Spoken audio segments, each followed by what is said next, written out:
Hey everybody, this is Aubrey Chavez from Faith Matters. For today's episode, as June and Pride Month come to a close, we brought on two really special guests, Ben Schilaty and Charlie Bird. Charlie and Ben are both gay Latter-day Saints, as well as authors published by Deseret Book. They host a podcast together called Questions from the Closet. In this conversation, Ben and Charlie share a little bit about their backgrounds in faith, what pride really represents and why it's important to them, their thoughts on the process of coming out to faithful friends and family, and how leaders, friends, and loved ones can be effective allies to the LGBTQ community. To give you just a little bit more background on these two, Ben works as an honor code administrator at BYU and as a therapist at Family Services in Provo, Utah. He holds 3 degrees from BYU and a PhD in second language acquisition and teaching from the University of Arizona. He serves as a high counselor in his stake. Charlie was Cosmo the Cougar at Brigham Young University from 2016 to 2018 and was the Cosmo from the original viral dance with the Cougarettes that was viewed over 1 billion times across social media platforms. He graduated from BYU in 2018 and is an active LGBTQ advocate involved with multiple nonprofit LGBTQ organizations nationally and across Utah.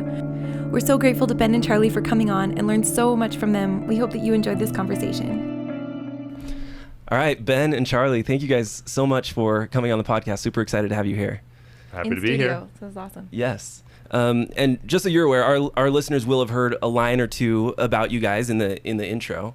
But honestly, a place that we'd love to start is have you share a little bit about your own stories, if that's okay. Obviously, both of you have written books that were recently published by Deseret Book, and some of our listeners, I'm sure, have read them, but some may not have. So, Ben, if it's okay, if we could start with you, would you mind summarizing sort of how you found yourself here? Yeah, I'll go first because I'm the oldest. So yeah, perfect. Got the longer life to summarize.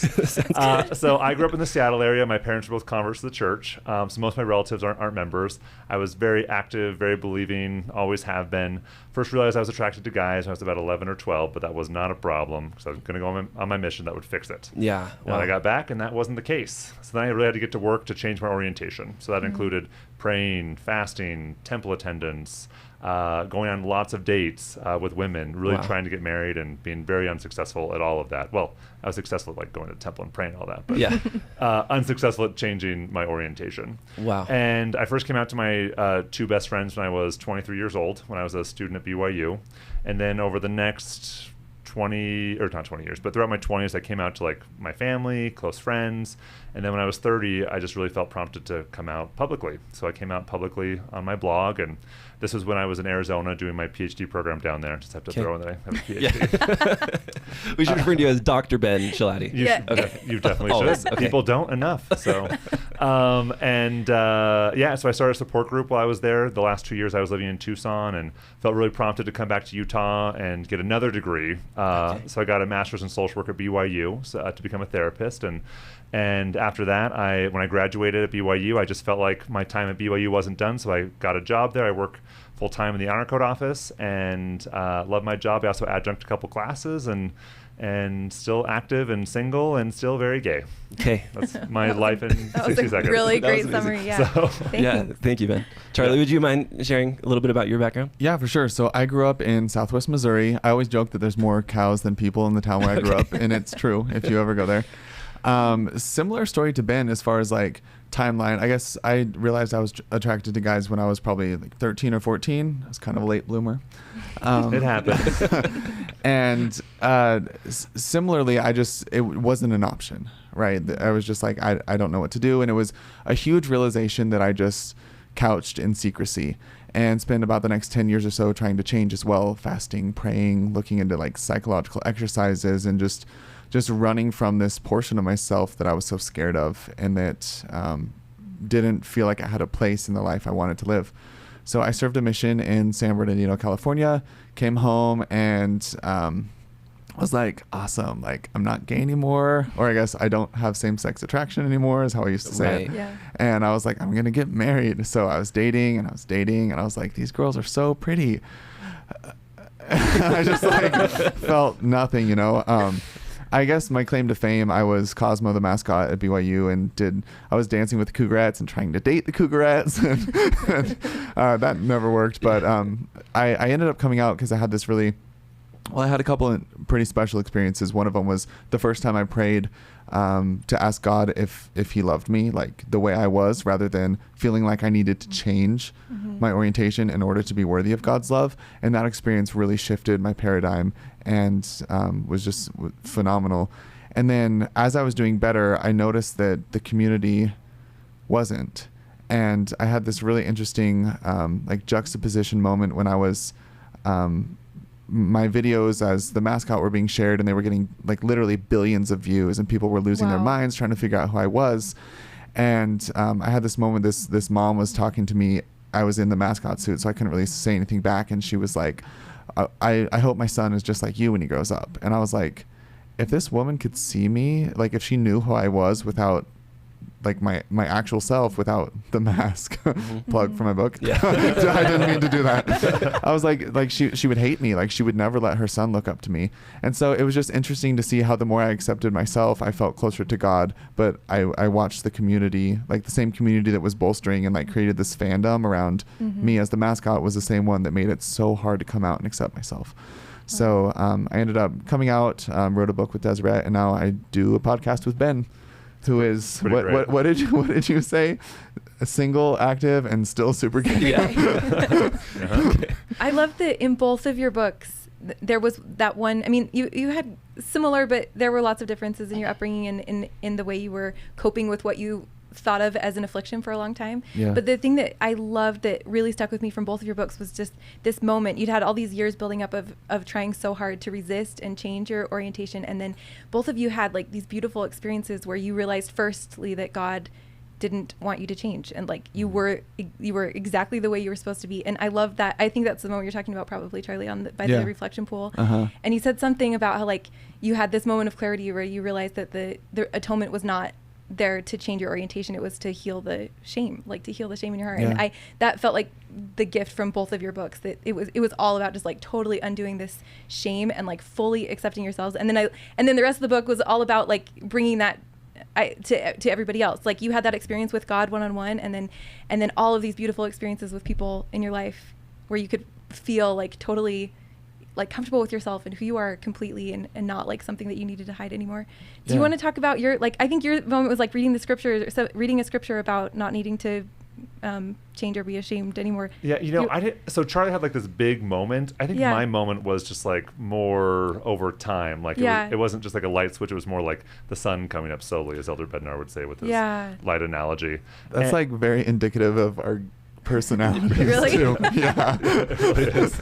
Yeah, Ben's like slow burn and I'm like splash. And so there wasn't like this moment where I was like, oh my gosh, I'm okay being gay. But there were these moments throughout, my late 20s and early 30s where I just like these things happened where I was like, I'm okay who I am. And this is the way God created me.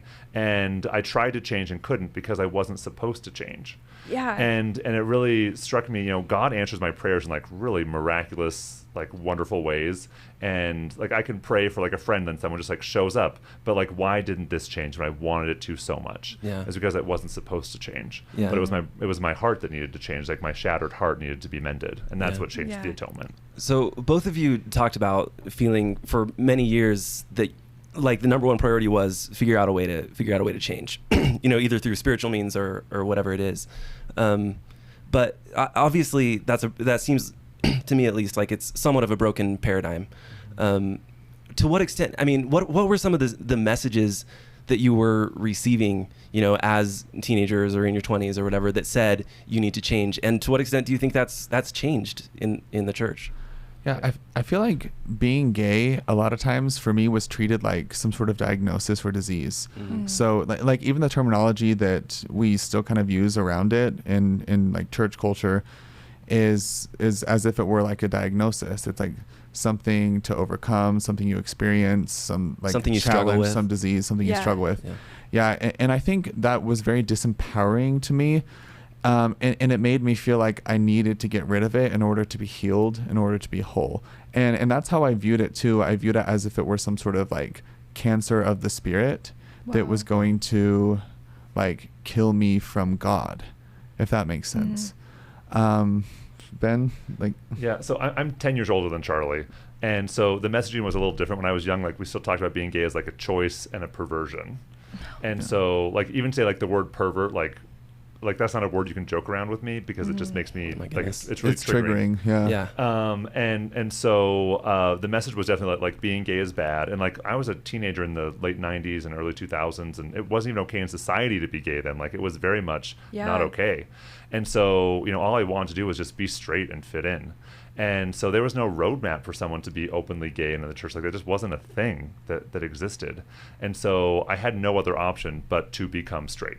Like, that was it. So the message was, this is a trial, this is an affliction, a temptation that through faith can be overcome. And that was the message I got when I read church materials, when I heard church leaders talk, and that's just how I felt internally, because there was no other way to be. Very either or. And I think along with that, like, the people who taught me were usually right. And I think that made it more confusing, because when I was learning about, like in a church setting, if I was learning about Christ or prayer or the scriptures, it all worked. And then when I would learn about like homosexuality, that didn't work, but like I felt like it would. Like that's what I believed, because everything else felt good. And it made it really confusing to know like what actually am I, what is okay, what's not, what's real, what's not. It was like very, like the mixed messaging of like the same person can tell me one thing that is just so meaningful and true, and then tell me another thing that's so like devastating and hurtful. It was very tricky space to work in. That totally makes sense. I love that your blog post, Ben, that you just reposted, but I think it was from a couple of years ago, that shame is the opposite of, or pride is the opposite of shame. Yeah. And you kind of explore this a little bit. And I thought that was so illuminating, that like, this is deep shame that you're just kind of dealing with quietly. And then you kind of go into like, this is why Pride matters and Pride Month matters, and these symbols of gay pride matter. And so maybe we can just like pivot there, and would you just talk about what June means to you, and why you feel like it is or isn't important to celebrate? So I used to have this idea when I was younger of pride parades being, you know, people dancing in Speedos and like over-sexualized, and people just like, you know, quote unquote flaunting, you know, their orientation. That's kind of how I viewed pride. I've actually only ever been to one pride parade, and it was it was September or October in 2016 when I was living in Tucson. And this group, Mormons Building Bridges, had invited me to march with them. And their whole mission at the time was to show the LGBTQ community that Latter-day Saints loved them and were supportive of them. And so I was asked to march in this group, and we would wear white shirts and ties, like dressed like Latter-day Saints. And I was really nervous to go. So I reached out to my stake president. I was like, is it okay if I go? Like, ask him for his permission. And he said, I trust you. Like, I know you'll make the right decision. I was like, darn it, I wanted to like tell you it was okay or not okay. And then I told one of my straight friends that I was thinking about going. He's like, well, if you decide to go, I will go with you. And so I said I decided not to go. Then that day I just like couldn't stop thinking. I was like, I have to go. And so I called my friend. I was like, I want to go. And he said, all right, come pick me up. And we went, and there were only 14 of us in the group. And my friend and I were asked to hold the Mormons Building Bridges banner. And I was super nervous. And while we were waiting to march, the parade organizer came up and said, I grew up as a Latter-day Saint, and it just means so much to me that you guys are here, even though I've left the church. And then as we were walking down the street, like I thought people were going to like throw bottles and tomatoes, but they just cheered and were so happy we were there. I just remember like feeling God's presence there, like feeling divine love as we were expressing love, and people were saying like cheering and like so happy that the Mormons were there. And then at the end of the parade, someone took a picture of us, like one of the organizers, and just said, thank you for coming. And so for me, what pride is, you know, it's not dancing in a Speedo, but it's showing people that they're loved. It's all about showing people that they're loved, and that I want to be part of their community. I want them to be part of my community as well. And, you know, I hope that any LGBTQ person would feel as welcomed at church as I felt at that pride parade. Like I felt so welcomed and loved, even though as a Latter-day Saint I didn't really fit in there. And so what pride means to me is, you know, it's not saying, you know, I'm better than anyone or like I'm flaunting my orientation, but there were years in my life when I would have rather been dead and straight than alive and gay. And there are still people like that. People who would choose death over being LGBTQ. And as long as there are people who would rather be dead than be who they are, I think we still need a month to honor those who are struggling with their orientation or their gender identity. Thank you so much for sharing that. I think there are a lot of LDS people, just people of goodwill all over the place that want to be good allies, that are thinking about it in particular this month, and that want to show support for their gay friends and family and for Pride generally. But it can be sometimes, and this is something that I wonder, like what are good ways to do it that don't feel, sometimes you see it just like every company now is like changing their logo, excuse me, during Pride Month to rainbow colors. And maybe that's good, but sometimes to me it can feel a little bit exploitative or even opportunistic. Mm-hmm. And so I'm curious from your perspectives, what well-intentioned people can do to show support? Right now, but always. Yeah, I think that's a really good question. And I always go back to like the life and ministry of the Savior. And it's interesting to me to look at like table rules in the ancient world. And like ancient Jews were very careful about who they ate with, because it was like a social signifier. Like who you were associating with showed how religious you were, how righteous you were, what sort of like status you had within society. And then to see Christ, who is going to these people who are outcasts for different reasons. Like some of them were sick, some of them were ugly, some of them were afflicted, but some of them had different identities. Some of them were Samaritans. Some of them were just like born quote unquote sinners. Yeah. And just like, I think sometimes as like members of the church trying to gather Israel, we're like, we will let our lights shine. We will stand on this pedestal and people will flock to us and know Christ. But that's not how Christ got to know people. Like he went out, he like scattered himself in order to gather people. And I just think that's so powerful. And he proved that showing love, support, empathy, compassion is not a compromise of moral values. It is just being Christ-like. And I almost think that sometimes we get so caught up in this idea of like, I want to show this person love, but I don't want them to feel too much love that I give them, that I condone their sins, or like, I don't want to be so accepting that I accept all parts of them. And like, I just like, that's not our role. And that was never our role. We are called to love and gather. And when I look at like studies that have been done recently, like LGBTQ youth are 5 times as likely to attempt suicide than heterosexual peers.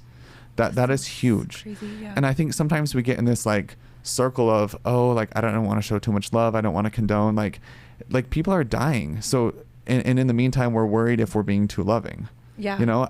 I feel like the approach isn't working. Yeah. And I don't know, Ben always says that people are going to do whatever they want, whether you like it or not. Yeah. But we get to decide how much we want to be involved in their lives. And I'm stealing that from him officially right now. And I stole it from my dad, so. Oh, really? We just share. And yeah, I just feel like you just love, you just be around them. Yeah. You get to know their stories. Yeah. I love that. I think a lot of times, we sometimes very casually use the word sin or sinful or sinner, like in reference to, quote unquote, homosexual behavior.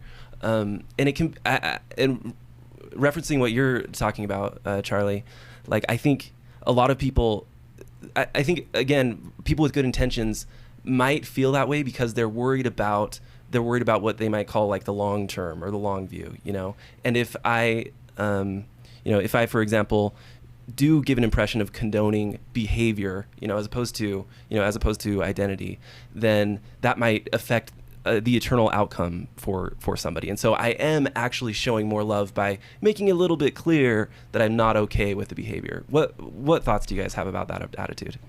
That's never helped me once, ever. If anything, it's pushed me further away. Yeah.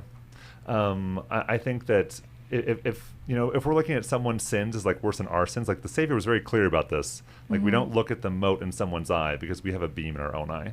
Like other people's sins shouldn't matter because we are all sinners and we are all doing things that we could do better. Yeah. And so if I'm focusing on someone else's sins instead of my own sins, then I'm missing the mark. I'm not doing what Jesus taught. And if you look at the Book of Mormon, which was a book of scriptures, written for our day, what are the sins that are talked about there that we're supposed to be worried about? And the main sin is pride. And how is pride manifest in the Book of Mormon? Through dividing into classes and wearing costly apparel. Like, that's what it describes. So, should I also be telling people, I don't really approve of those jeans. They're very expensive. Right. Am I calling out all of my friends when they're doing things that might divide them into classes? There are, for some reason we look at LGBTQ behaviors or people who are in same-sex relationships as sins that we can't condone, when lying is a sin. There are all these other sins, and I think that we should. I'm like, girl, your wedding dress was $5,000. Yes. I am not going to your wedding because your wedding dress was too expensive. Yeah. And so the Savior was very clear. We all have our own sins, so let's focus on those. Yeah. And I've been saying this lately. I want to make sure I say this right.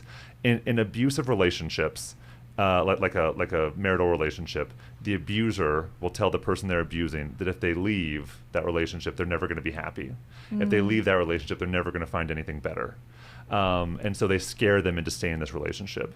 Too often, I have seen people become abusers by trying to scare people into doing things when we should be loving people and inviting them to do things. Oh my gosh, that's so good. I love that. I remember you talking about in the support group in Tucson that you say at the beginning you felt like you did kind of have an agenda. Like, your agenda was quietly to keep everyone in the church. Yeah. So how did that look different when that changed? Yeah, I was incredibly unsuccessful at keeping everyone in the church. Almost all of them left the church, but we became family. We became family, and I am still in close contact with many members of that group. And whenever we run into each other, it's like a family reunion. Wow. I moved away from Tucson after running the support group for 2 years, and within the next year, almost everyone moved away. It was this group of people that God wanted to be together. And when we read the whole Book of Mormon together, we had a Book of Mormon study group, and it was so fun, and we had these spiritual conversations. But staying in the church ended up not being the goal for everyone. But I saw everyone have this goal of trying to get closer to God, and that was a goal that I think resonated with all of us, and just this goal of making sure that everyone felt like they belonged and everyone included. No matter what path you chose, you were going to be our family. Yeah. My gosh, I love that. So when you have a friend that comes to you and that's the decision that they've made, and they've wrestled with this for sure, and they've decided this is the right thing for me. I really feel like I'm being called away, or I feel called into this new relationship. How do you react? Do you feel yourself do you give them all of that trust? That's you have to. What other response is there than I trust you and I love you? If I'm being completely honest, I love the church. I love the Restored Gospel. I wish everyone would be part of the church because I just love it so much. But I also understand that it is not a good place for a lot of people, and that just breaks my heart. And so when someone leaves, I do feel some sadness, and it's because it's something I love that I just would love to share with everyone. And so there's some natural sadness in me. Sadness because I wish the church could hold on to them, and I wish that they could have the blessings that I feel like I get from the church as well. At the same time, I tell them, I say thank you for sharing that. Thank you for trusting me with this. I love you, and then I ask them, I want to hear your journey. What's leading you to make this choice? And then I just try and listen without judgment and be there so that there's someone that so that I'm someone that they can talk to. Yeah, I love that. Yeah. If we could do that, I think if everyone, we live in a very love the sinner, hate this, hate the sin, yeah, that's right. I was hate the sinner, and a very it's okay if you're gay as long as you don't act on it. We, as a church, we're very prescriptive when we give gay people advice, but the people giving the advice don't know what it's like to be gay. Right. And I hope that doesn't sound attacky. It's not supposed to, but everyone who's ever given me advice on what to do with who I am has no context for what it feels like to be gay, for the elements of attraction, the elements of the spiritual nature of my orientation. There's it's so much deeper than meets the eye, and I just feel like it's glossed over all the time. And then I'm getting bad advice, and then how much more powerful would it be if we were I love you, tell me about who you are. And then they're loving someone without an agenda, or the agenda just being to love, to connect, to have a relationship, rather than I'm going to tell them this so they stay in the church. And I guess again, like the attrition rate right now for LGBTQ plus individuals is colossal. Like people, like and that's why it's rare when there's active out Latter-day Saints, Right. because like the church culture is not conducive for a gay person to hold on to their testimony in the traditional way right now. It's just not. But we're not changing our approach, and so it's just like perpetuating people feeling like they have to leave. Yeah. And I think the best response, my family has been absolutely marvelous with all of this. When I came out to my parents when I was 23, but then I had like real intense conversations with them when I was 30.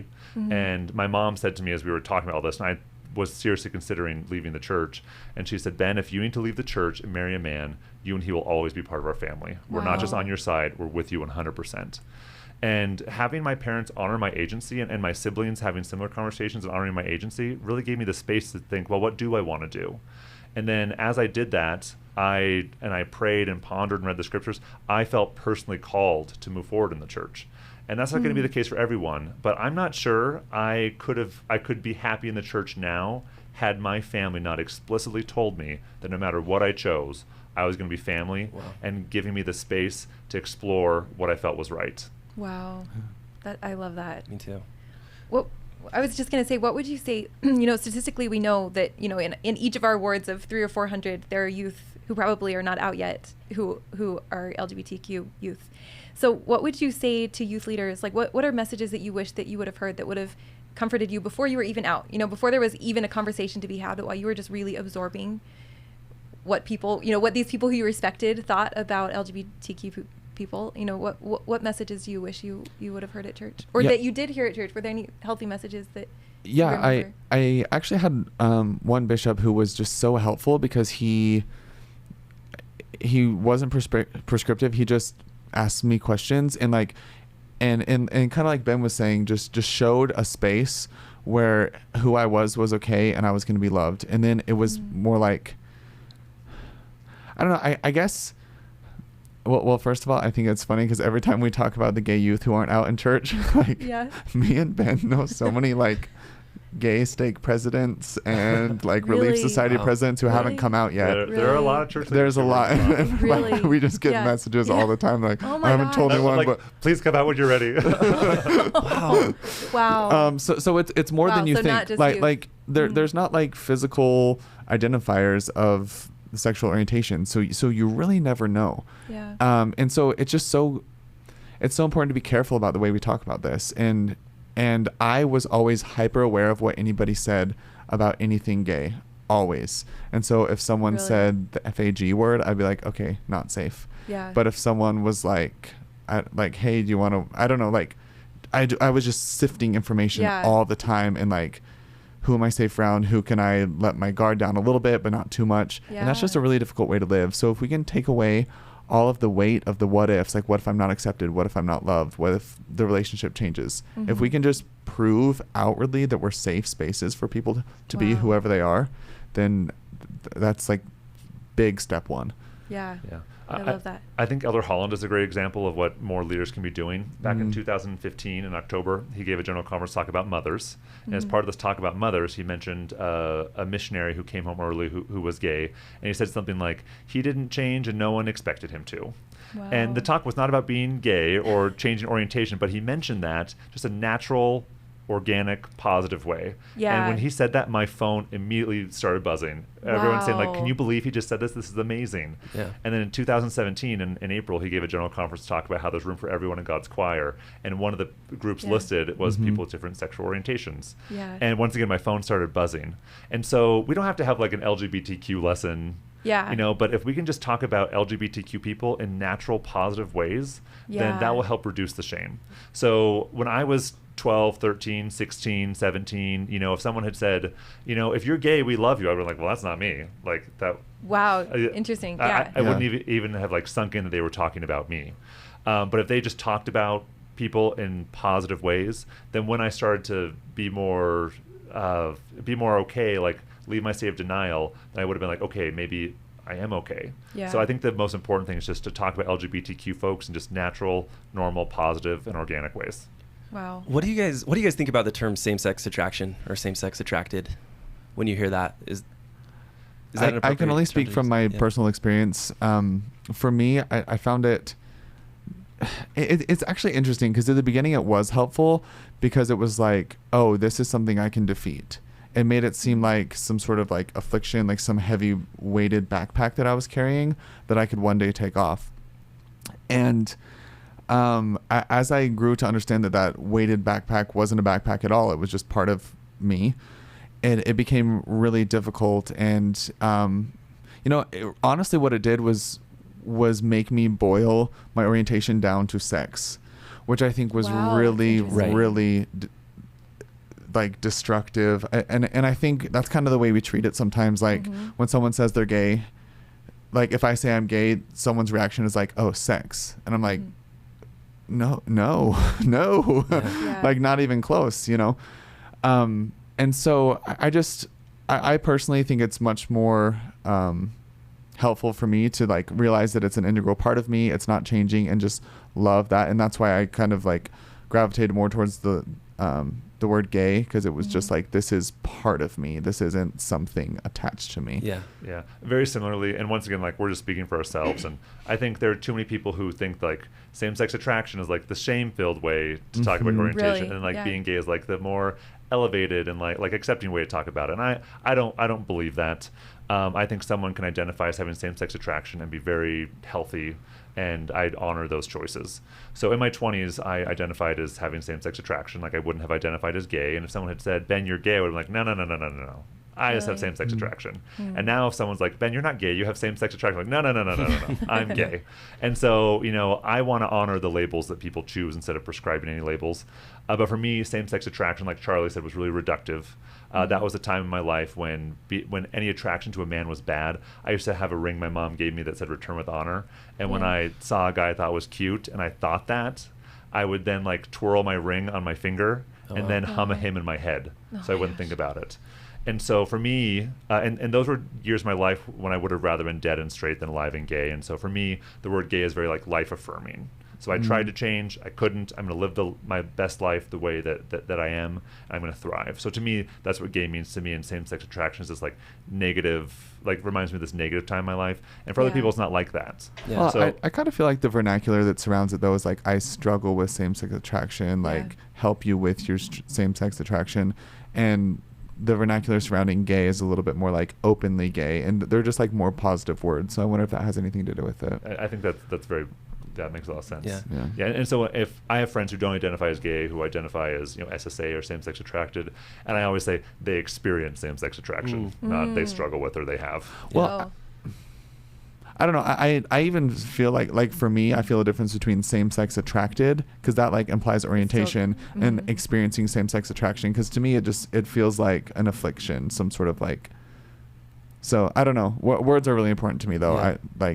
The way I view things is I'm a very wordy person. Yeah. And then we honor the way people choose For to sure. identify. Well, I wonder if, to me, to some extent, that term sort of implies this. I mean, I'm not asking you guys to solve the theological implications here, but like we do in Mormonism have this very distinct, like, this is your body and this is your spirit sort of theology. Yeah. And same-sex attraction seems to imply, like, kind of like you were saying, it boils down just to sexuality, or just to your body. To the body. And I think, and it was interesting to me when you guys were talking about number one priority was changing. When you first realized that you were attracted to men, and I wonder if sometimes people, whoever it is, whether they be gay or straight, have this idea that, okay, praying and fasting isn't going to work. You're not going to be able to change. So we're going to push that out, and it's going to be, okay, once you go on a mission, then you'll be able to change. And I feel like to some extent we're still doing this, and we're saying once you live your entire mortal life and you shed your body, then things will change. Does that feels exactly accurate to me. And what is that a healthy way to approach it? I mean, leading question. For me, when I hear like people be like, everything will work out in the end, like you'll die and be straight in heaven, I'm like, thanks. Right. Well, and I think, the implicit message there is you're better off dead. Truly, that's what we're telling people. Wow. Like, Yeah, I bet you can't wait till you die to when you're fixed. And I'm like, that's not it. that's not it. Because I personally feel like I love that you did this like body versus in spirit thing. That's a really cool way to look at it, because I feel like they're like, mine is both. Like some of it's my body and a lot of it's my spirit. Wow. And like the thought of having that like ripped away from me after I die, like I don't think that's something that will be lifted. I feel like that's something that will like be resurrected. Yeah. And that might be uncomfortable for people to say, and I actually usually don't even say that because it makes people uncomfortable, but that's like truly what I feel and what I want. Yeah. And you know, I just allow myself to live in a more ambiguous space where I used to think like 100% when I'm dead, I will be straight. Like this is a trial, an affliction, a temptation, this life. And then when I fell in love with my best friend who was a man, I thought, I want to be married to this person for eternity. I want to spend eternity with him. I am gay forever. And now I allow myself to live in a more ambiguous space and just say, well, you know, I don't know for sure. My hunch is that this is this is an orientation. It's who I'm drawn to romantically, physically, sexually, emotionally, spiritually. Mm-hmm. Like it's not just about who I'm sexually attracted to. And it feels weird for that to change. Mm-hmm. And Yeah. so my assumption is that, and my hunch is that, you know, who I am is going to continue on after this life. But, you know, really, I don't know. You know, I've lived all over the world. I've often seen pictures of, you know, where I'm going before I got there, and it's always different than I expected. It's always different. And so I understand that I don't know what the next life is going to look like, what it's going to be like. But there's a scripture in 1 John 3:2 that says, "Beloved, now are we the children of God, and it doth not yet appear what we shall be, but this we know, that when he shall appear, we shall be like him." Wow. And so I love that understanding of like, we're children of God. We know that. We don't know everything in the next life, but we know that when Christ appears, we should be like him. Mm-hmm. And so right now, instead of focusing on, am I going to be gay or straight in the next life, I try and focus on, am I going to be like Jesus? Wow. Because that's what really matters. And I can't change my orientation, but I can change and develop Christ-like attributes. Mm-hmm. And that's what I try and focus on. I love that. And I'm thinking too, I think that there are probably a lot of listeners who are just sort of starting to explore this dissonance that they feel between what felt very like a simple gospel, like very easy and black and white and easy to understand, and then they maybe have a gay family member or someone who is close to them who they love and trust and respect, who is now causing a lot of dissonance because there is a lot more like ambiguity. So what would you say to listeners who just are trying so hard to like make this work in the gospel? I would say do a lot of self-reflection. Like, why is it important to you that no one is gay in the next life? You know, really think about it. Like, why does that matter to you?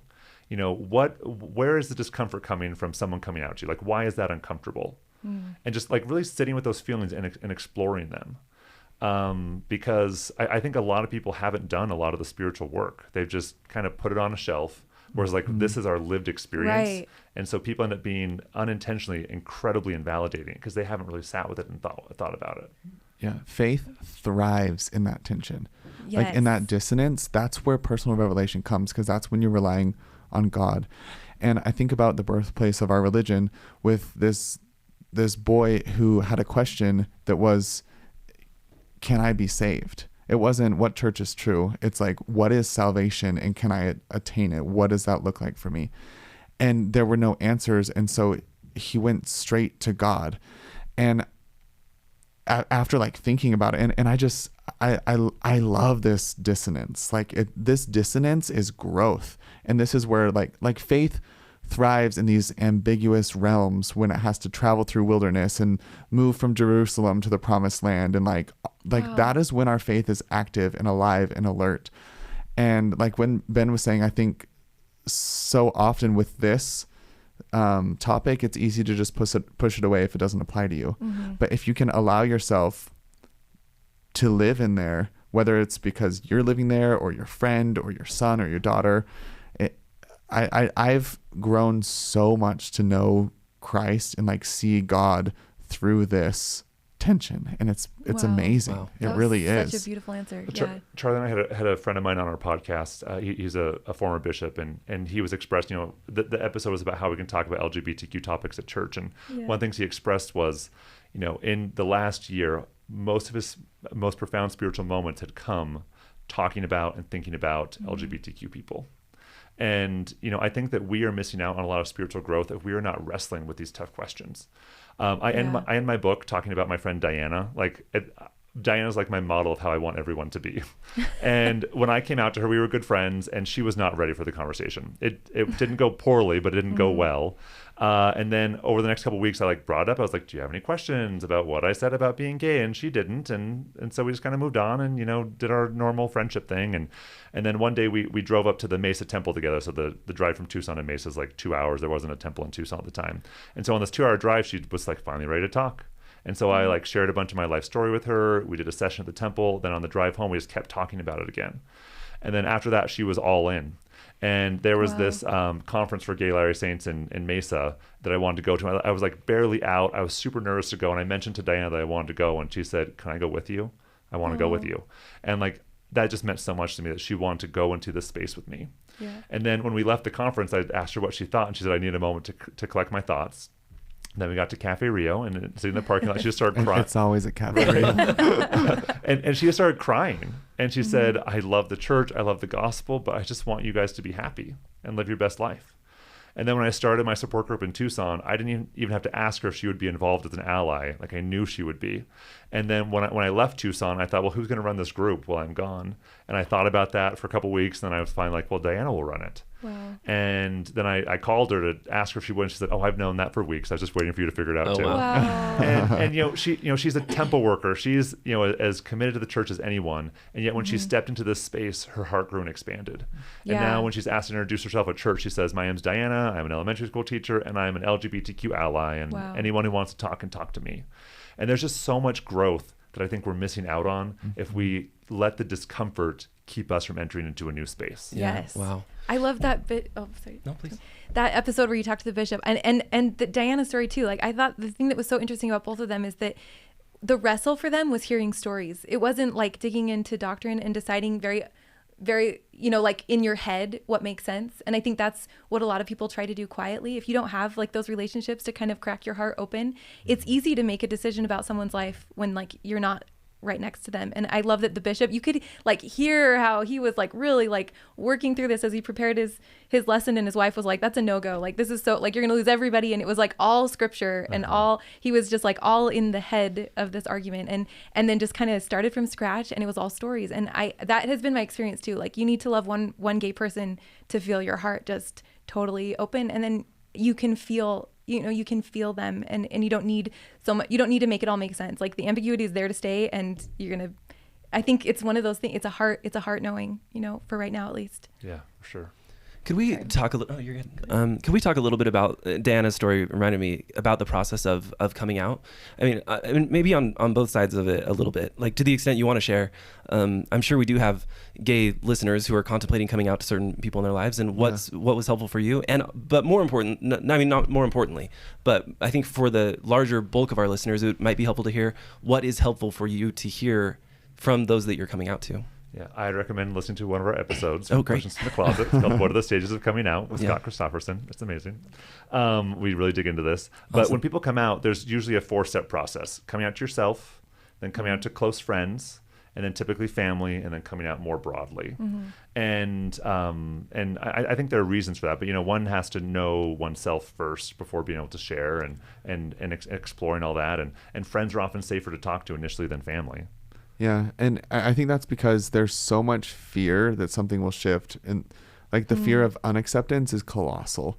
And that's like for me, that's why I was like waiting for so long with some of my family members, because I just couldn't imagine them accepting me, and I also couldn't imagine having to like mend a relationship that I like broke because I exist. Like that was so much pressure and so much weight. And one of the things that my sister did that was so helpful, I call it the Ann approach. It's a very good approach. I've coined it. She gave me like, she felt like I was gay. Like she would talk with me. I'd be like, oh yeah, I'm dating this girl and she's so pretty. And she's like, well, have you kissed her? I'm like, I'm going to move slow, and she's like, it's been like 3 months. And so she was like, Charlie might be gay. He might not be gay. I don't care. I'm going to research. So if he is, I know how to react and I know what to do.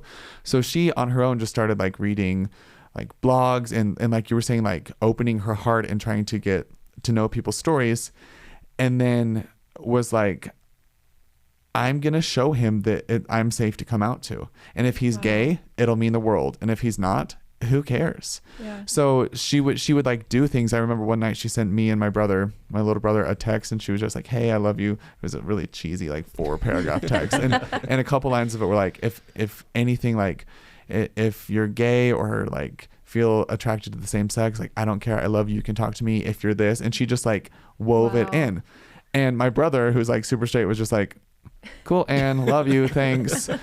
And I was like, oh my gosh, like I'm safe. And her signifying that meant the world to me. And she was my first family member that I came out to because of it. Wow. And it was so helpful to me to like take that weight and that shame and just like be with someone and feel safe. And I think that's the best thing people can do. Like pray, study, and figure out ways that you can show visible love and support and like offer a safe space to people. Wow. Love that. Yeah. What a great answer. Yeah. Like preemptively. Like just be that person before anyone needs to come out. Yeah. Uh-huh. Yeah. And I would say also, just to build on that, a lot of times when someone's unprepared for the disclosure of, someone being LGBTQ, the conversation doesn't go great. And that's okay. That's not the only conversation. Mm-hmm. And so follow up. Yeah. Mm-hmm. And so I would say if someone comes out to you, it's important to follow up. A day, a week, a month later, say, "Thank you so much for telling me. I so appreciate that you trust me with that information. What else did you want to say that you didn't get to say?" Or I've had a couple questions. Is it okay if I ask you a few questions? And like asking for their consent to share part of their story. Just like really big picture questions like, what has this been like for you? How can I help? Mm-hmm. What has this been like for your family and friends? And those kinds of questions I think can mean the world to somebody. Yeah. I love those. Could we talk and this is maybe more just a process question, but could we talk about acronyms a little bit? Yeah. I'm curious and this obviously now moves beyond just the specifically gay community, but read an article from David Archuleta just last week where he was arguing for LGBTQIA+. It's more respectful and more inclusive to use all of those terms. I feel like maybe in my nomenclature I'm a little bit stuck on LGBTQ right now. I've also been hearing the term queer much more commonly as sort of an all-encompassing term. Could you guys talk about what you feel is the most inclusive, the most healthy use of terminology here? Yeah, I feel like one of the best things to do, like, it's important. I just think asking people is so important. Like how do you identify, and like how can I make space for you? And then like, what do you think, Ben? Yeah, I would agree. Asking people what terms they prefer. I typically just say LGBTQ just to save myself some time. Yeah. Because, the Q stands for queer, and, queer just is an umbrella term that encompasses anyone who's not straight. And so, that would include people who identify as asexual. It could include people who are intersex, although intersex people might not identify as queer. And so I just typically say LGBTQ+. If people prefer LGBTQIA+, I'm happy to add in a couple of letters. Yeah. That's just what I've been. I always think like the church rebranded like 2 years ago, where we were Mormons and now we're members of the Church of Jesus Christ of Latter-day Saints. Oh, this is such a good point. And people are like, LGBTQIA+ is so long. And I'm like, members of the Church of Jesus Christ of Latter-day Saints. Like, should we do a syllable count right now?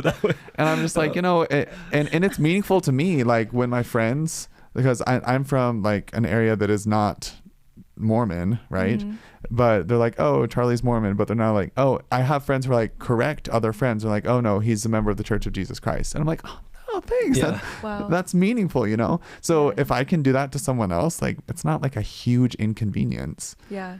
And it's respectful. Yeah, absolutely. Yeah. Are there things that come to mind specifically that we can do within our church communities? I just keep thinking about the suicide statistic for LGBTQIA+ youth. Like what can we be doing in our church communities where they're feeling probably the most pressure that can make it a safer place for them? I noticed your pin on your bag when you walked in. Oh. Yeah, she has like Y rainbow pin. It's very subtle. It's just like a cute little rainbow pin. I definitely would have noticed that as a youth. Really? Definitely. Yeah. And then on top of that, just like there's resources now, and that's awesome. Like even when I was a youngin', which isn't that long ago, like there was nothing. There were no resources. But there are now, and they're free and they're available, or they're like $14.99 or like whatever. It's cheap, And education and exposure is so important, because then we'll know how to I feel like in order to have good revelation, you have to have good information. Yeah. And someone even said that, like at General Conference, I think. I think President Nelson might have even said that. Whew, that's good. I'm around with that, then. I'm not sure. Definitely one of the brethren. So, like, if we want to get good revelation, let's get good information. Let's educate ourselves. Let's read stories, and then let's combine that with the spiritual aspect, which is prayer. And I firmly believe that if anyone's trying to be successful in this space and be an ally, God will help. Like God wants to bless his LGBTQIA plus children. Like really. And you'll be inspired. Yeah. And I 100% believe that. Like I firmly believe like the best ideas haven't been thought of yet. The coolest things that are going to happen haven't happened yet. And we could give you like a laundry list of like, you can do this or this or this or this or this. But as you listen to LGBTQIA plus, I guess I have to be better about that. As you listen to people's stories and, pray and ponder about it, you will be inspired to know what to do. No one told Charlie and me to start a podcast. It's just we saw a gap in a way that we could help and felt prompted to do this thing. And it's been really beautiful to do it. Someone did tell Charlie to write a book, but yeah, I was asked. Yeah. But I think that the best ways that each individual is going to be an ally is as they educate themselves and take time to understand the needs of God's children who experience same-sex attraction or identify as LGBTQIA+. And then their capacity to minister will be magnified, and they will develop charity. Wow. I love that. Yeah. That's such a great answer. Could we, and maybe this is I think as we move toward a close here, I'd love to get your thoughts on this. I think we've gone culturally from a place where being gay was bad to, I think we're now in a place where, okay, being gay is okay, or it's neutral. And this is, I'm talking more about, I guess I'm not talking about individuals so much, but more as a community, that it's okay to have gay people in a community. I think there's another step that maybe we're shifting toward, but I would love to, where having gay people as part of a community is not just neutral or okay, it's actually a blessing and a gift. Do you guys have thoughts on that, and how we might more fully embody that idea to the extent you think it's right? Well, my first thought when you were saying that was like, when I think about someone new moving into the ward who is like interesting or cool, and they're like, oh, she would be like a great young women's president, or like we like look at the value in someone who comes. And I think so often when a gay person's around, it's like, oh, a challenge, but what if we just like integrate it? Like it's like a full integration is what I would love to see, where it's just like, oh, here's an awesome person. How can we make them part of our community so we all grow together? Yeah. And, I think that every community is benefited by diversity, by having diverse experiences. Like that's what 1 Corinthians 12 was all about. The body of Christ isn't all just hands or feet or eyes or ears. Like we need everyone if we're going to be the full body of Christ. And so, it's not just LGBTQIA plus people that we need in our communities. It's people of color. It's people with different marital statuses. We need people of different ages. And, we need all kinds of different people if we're really going to grow and be a healthy body. And so, I want us to move to that place where every part of the body of Christ can be honored for the unique contributions that we can all make. Yeah. And I would love to hear, I would love to hear what you think.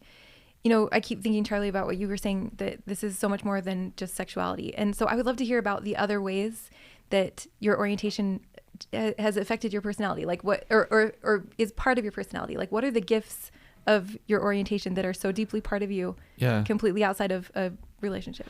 Yeah, I think one of the huge blessings about being gay for me is from a young age, it was so easy to connect with women. Like, and I honestly think a huge part of that is like, my like incapacity to objectify them sexually. Like I just can't. Wow. Like that's not what I do. That's not the way I'm wired. And so it's just really easy to connect with women, and like I don't like my relationships with the women in my life are so valuable and meaningful to me, and it's just like it's awesome. And it's so cool to watch girls just like feel that they can let their guard down around me, because they can, I don't have any like secret agenda. I'm not trying to date you, I might like want to give you a makeover. So like, which is problematic, but additionally, like, I just feel like there's elements of my testimony that have been strengthened so much by my positionality as a gay Latter-day Saint.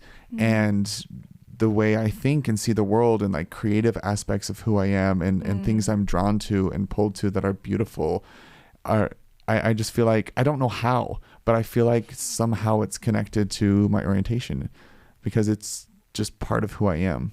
Yeah. Does that make sense? Yes. It's confusing and I don't even fully understand it yet either, but I just feel like if this aspect of me were taken away, I would be like so dull. Wow. I'd be a boring straight person. Those are not correlated. That was a joke. That's great. And then as far as like orientation in general, Ben touched on this, but it is not just, I'm not just sexually attracted to men. Like when I think about someone I want to be with, there's like emotional attraction and spiritual attraction and like rapport and just like so many elements. I think we do a really good job like talking about like fit in heterosexual couples and how like we would never say, oh, you just want to marry someone because you want to have sex with them. Like obviously not. There's so much more to a relationship.